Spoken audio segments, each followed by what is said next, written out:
Ah, see, you're golden. You're about to clock it, aren't you? Oh, no. No. The next one's actually the interesting one with the light pole. Yeah.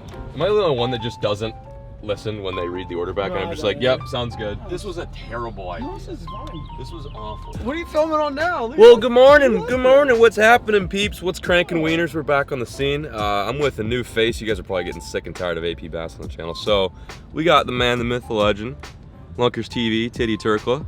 Look at them jorts, dude. Your legs are eating that coffee right now. But yeah, we started off today with a little bit of hecticness in the Chick-fil-A drive-thru. That was Rob's idea to bring the 20-foot boat through literally the tightest drive-thru you could possibly do. Here's the deal, Chick-fil-A needs to start opening up. Everything else can stay closed, but Chick-fil-A needs to open up so I can park my boat, go in there safely, grab my chickie sandwich, and then bounce. We're going fishing at a lake that I've been to a few times. I've kind of taken a little bit of break, about a week off, just to kind of film some Guggen stuff, and we did that whole Nell collab, which was a lot of fun. You guys will probably see that on their channel, and then also ours. But yeah, I had to get the morning started off with a little bit of coffee and food in the system, and maybe we'll catch some fish. Maybe we won't. We're gonna try though, right, Rob? When was the last time you caught a bass, by the way? A couple days ago. I haven't been on a bass boat in probably 4 years. Nice. Mainly because mine is in the shop. Yeah. It's tough to go bass fishing when it's in the shop. But anyway, we'll meet you guys at the lake. Stick with us, stay tuned, and let's go crank 'em. Good. Oh, you're right there. Yeah, got that slow. Guy comes up, didn't have a conversation with me like normal. He's like, hey, can we get some baits? Because someone stole mine. At the very end, he goes, hey, who are you? Is that to you? I was like, how does it feel to be Peric? I was like, all right, I don't know. He didn't recognize you because of the shorts. He goes, so how do you know the Guggen Squad? I was like, you're decked out. what do you mean? What do you mean, how do I know the Guggen Squad? I mean, I don't even know what we're going to be doing today. Hey, me neither. We're going to give it a go though. I've got a swim I jig definitely would on. cut that off. I just want to ask a question. Is that supposed to be like that? My name is Rob, and I'm a disaster. So let me think about this just for a sec. So I only have one of those Guggen rods. Don't think too hard. What's the matter? Oh, it's on. Graph turned on. Oh, good. All we had to do was put it in drive. What's the matter? I think I might put a moving bait on. Okay, you do that. On that one, yeah. I'm hoping the shad are spawning on this. I think they might be. Wow, it's been a while since I've been on a boat. Here we go. First cast today. I'm starting off with a little top water. There's a lot down there. Look at the graph. See all these shad? Those are all shad down there. Nothing chasing them, but that's a good sign. That's crazy. I'm literally turning the graph. Look at all those shad. Oh my God. Yeah, we're gonna give it a go today. I have literally the lowest expectations, but we're gonna at least try to get a few bites here and there. That was something. That looked like a carper. Oh, that was weird.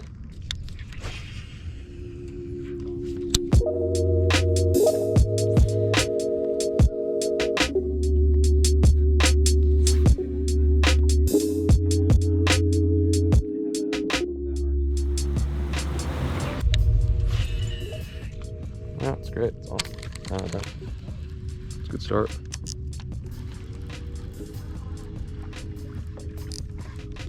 Oh my God. Oh my God. Jesus Christ, dude. Did you see that, the whole thing? Yeah, that line was moving. That was mental, dude. I don't know, he's definitely off now. That was stupid. I thought that was the boil, but I was going through a bunch of fry, I think. Was not ready. Was like literally first cast with this rod. Holy guac.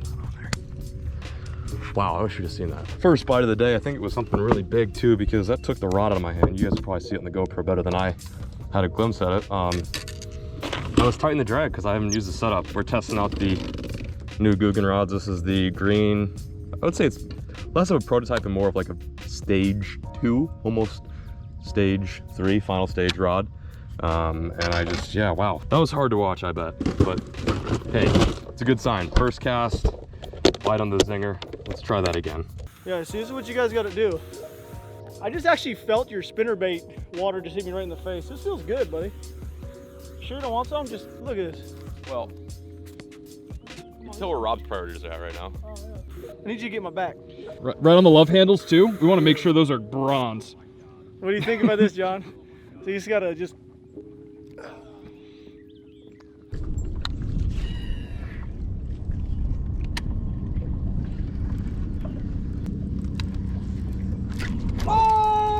Yeeted it, John! Is Woo! that a spot? Oh no, it's largemouth. Ripped him out of the tree. God, There we go. Dang, he was That's what big. we came for. What do you think? You want to touch him? Damn. Yeah. You might give him poison with all that sunscreen you got on your body. There you go. Wow, that's the most Rob turtle I've ever seen. There we go, first fish. Let's go get some more. How today's fishing has gone.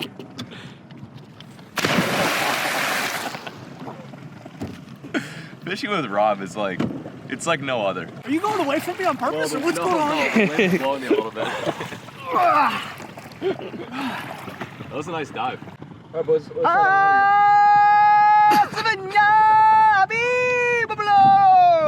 Well, guys, I think that's our cue to get on out of here. Rob has completely lost his mind, and we didn't catch. Well, we caught one fish. I lost something big.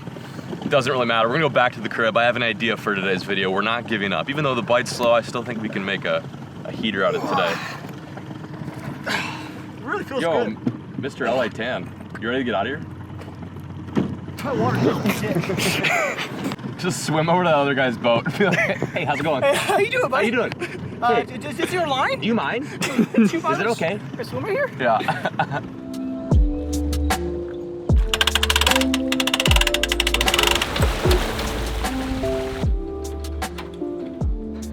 I got it. Oh, I need to grab my camera. I need my camera that I have to try to film. I have to actually film videos because that's how. Hey, everybody that watches the John B channel. Two full-grown men hugging. I enjoyed fishing with you today. It was a lot of fun. Yeah, it was. I know we didn't catch 80 pounds of bass, but maybe one day. We actually didn't catch a bass. Oh, we caught one bass. Remember I caught one? Yeah. Yeah, it bit remember my that nipple. one? Yeah, it bit your nipple. Anyway, be safe, Rob. Thanks for joining me on a John B. I'm excited for John Maine. B. Maine's gonna be fun. I can't wait. I'm gonna go. I'm gonna get a plane. See you later. Bye.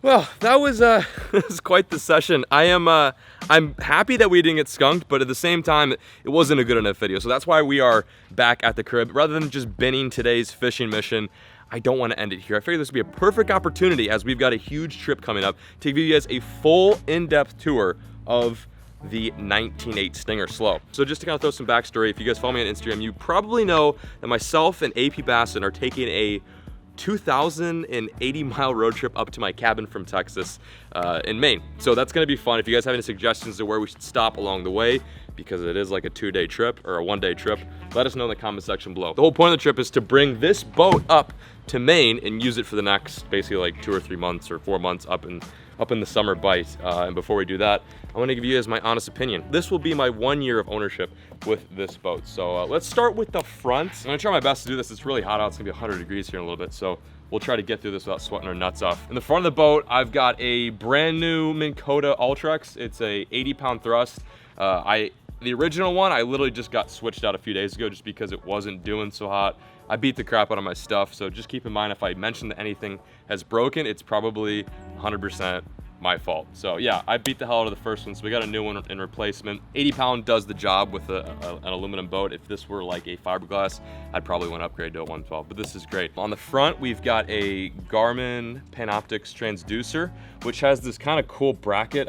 I wish I could show you, but I need the Allen key. Basically, the whole zest of this bracket system, this little $50 piece, this arm, is that you can switch the direction. So right now it's forward facing, so I can read like 20 feet in front of me, like completely live as if it was an ultrasound. I can like watch a fish in real time eat my bait. This is pretty cool. Also, I can switch it to like, oh, there we go. I can switch it to that angle, which will almost read like an aerial view of what is below me.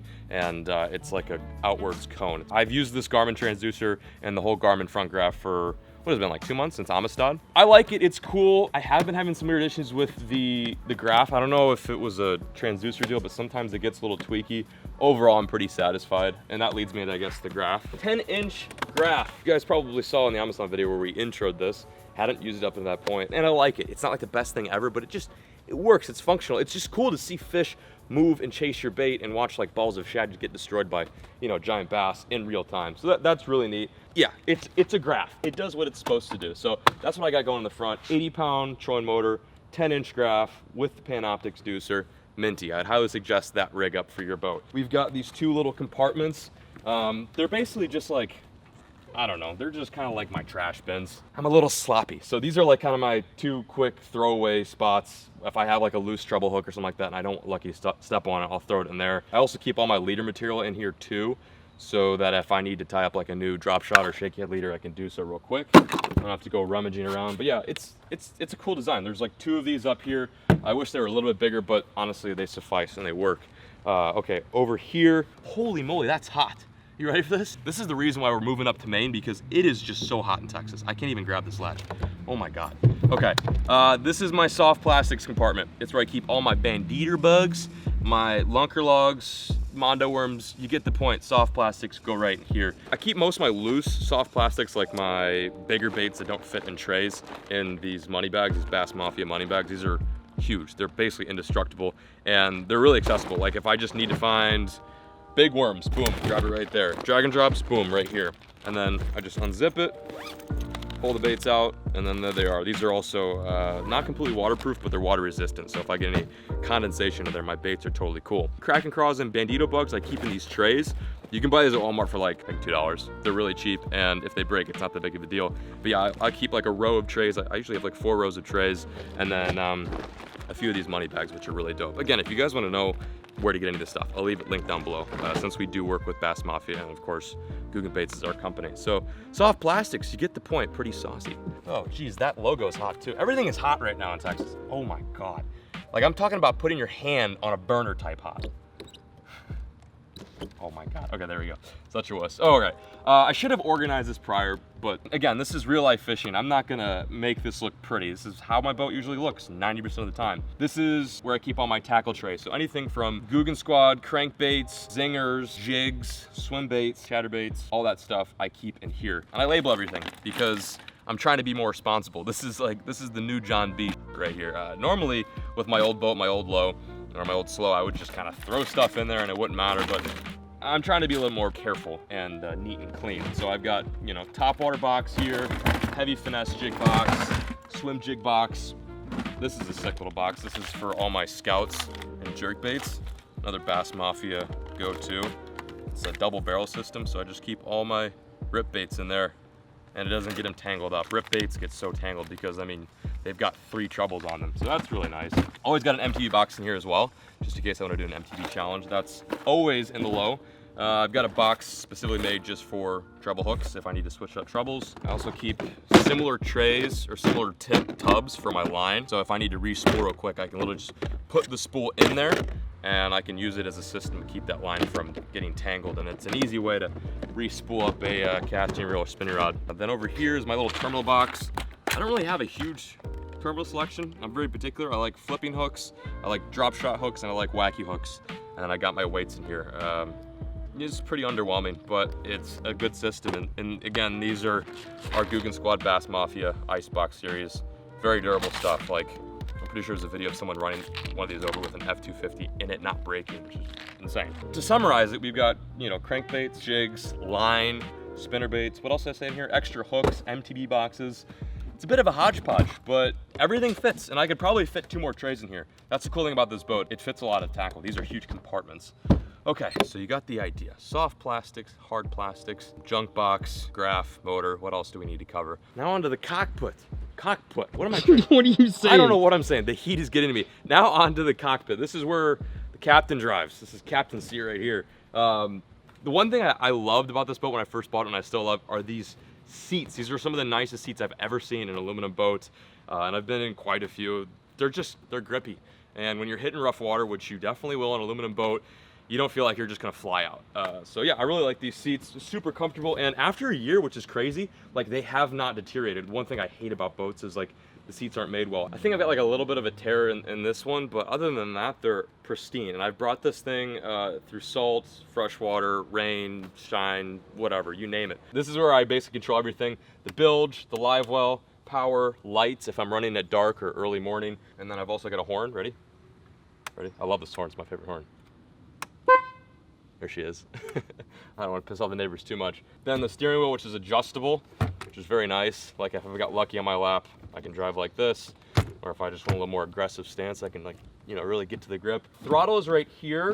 but I do have a hot foot. So this is actually just more of my gear. So if I want to put it in forward, neutral, reverse, but the speed and my revs, my RPM is all controlled by my right foot, just like a car. It's a lot safer in my opinion than just hammering down. And that way, if you do fly off the boat, you're just gonna basically idle in like a 3-mile-per-hour pace. Let's talk about this graph. Originally, I had a Helix 9, which is a 2018, I believe, and I wanted something a little bit bigger. I had used the Solix on my old 16.5 low, and I didn't love it, but I also didn't hate it either, so I tried it out on this boat, and honestly, it's kind of a pain in the ass. It's just really slow. It's slow to start up. It's very clunky. This thing gets so hot too. I don't know why companies make graphs black. Like, especially right now, like you could cook a egg on this thing. Like, I'm not kidding. And it's a computer, so it's gonna heat up naturally as well. So whenever it gets super hot, this thing gets a little slow. And yeah, I mean, I've even got it mounted separate to the actual dash, which they recommend. When you're running a lot, it cools down. But other than that, it's okay. I give it a solid 6 out of 10. It gets the job done. The side scans really is what's beautiful about Humminbird units.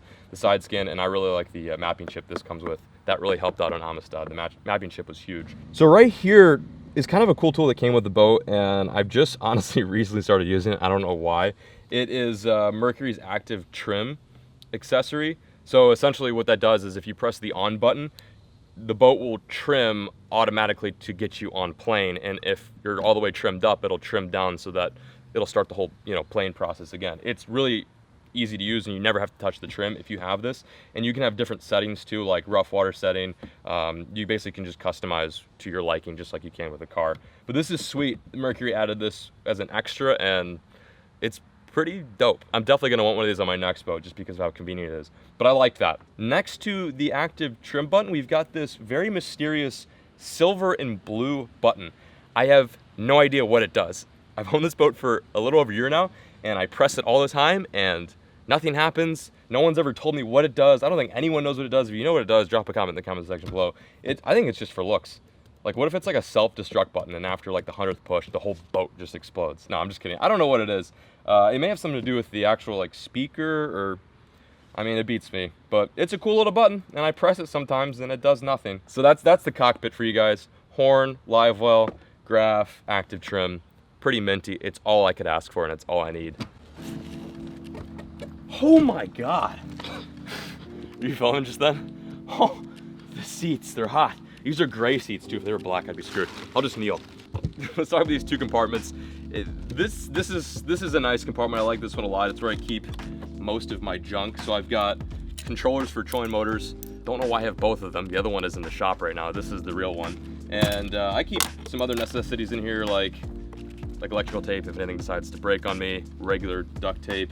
I've got a horn in here as well in case the boat starts going down. Electrical pliers, is that what these are called? Electrical pliers, electrical wire plier things. I don't know. I keep them in there because if I need to re-rig something or mess around, they're there. Honestly, this is a disaster, but it's nice because I have everything in here. I know where it's at, even though it may not look like it. So that's kind of the junk drawer, the main center console. Then over here, we've got what I originally thought was a cooler when I first got this boat, but it's just kind of another random compartment. It's got the seafoam deck material on there. I don't know if it's actual seafoam, but it's kind of that squishy, nice feeling stuff. It's always great stepping on this up to the trolling motor. I keep a little bit of bleach in here just in case something gets really nasty. I've got an extra scale. Fire extinguisher stays in here as well. When Peric's on the boat, this comes out of there just because he's a liability. Hydraulic steering fluid. The reason why this is wet is because it just rained too. I don't know why it's so gross, but yeah. I got a rag in here too to wipe my face when it's 130 degrees out here in Texas.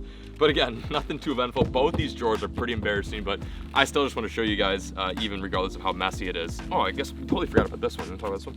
This right here is where I keep most of my twigs. Now, the reason why there's only like 4 rods in here is because I'm sorting through some stuff and getting ready for this big main trip. But this rod compartment can fit, I want to say, rods above 8.5 foot, which is pretty impressive for a 19.8 rig. I don't use anything over 8.5 foot, but if I had to, it would work. 20 rods, but not comfortably. I think comfortably like 10 to like 15 is enough.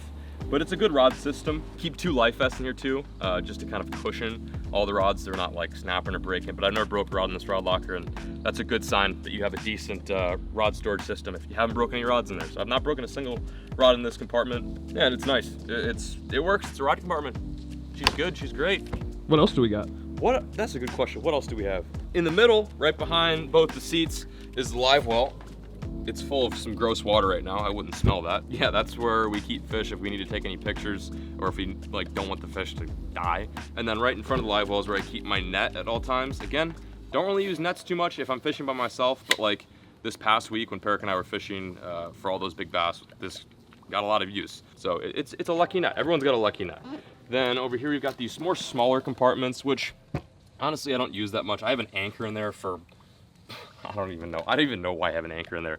That wouldn't even hold this boat probably, but I keep some extra spare rope, which I do use often if I'm tying off the docks. That one doesn't get a whole lot of use. And I think this one is probably the same way. I got like a little first aid kit in here. I got a random Alabama rig, which got trashed at Amistad. And then I also keep the lure protectors. So if I'm like, I don't know, if I've got trebles on the boat or the deck that I don't want Lucky to get hooked on, I put these around them and she doesn't get hooked and we have a safe wiener dog. Back here is where I keep my batteries. This is where all of this very confusing stuff takes place. I'm not a mechanic and I really don't know that much about boats, but what I can tell you is I am running a 4-battery system. Continental starter, and I don't even know who makes that one, Trojan. Got like 3 different batteries. I have the world's jankiest rig system, but hey, it works and we catch big fish out of this boat, so that's all that matters.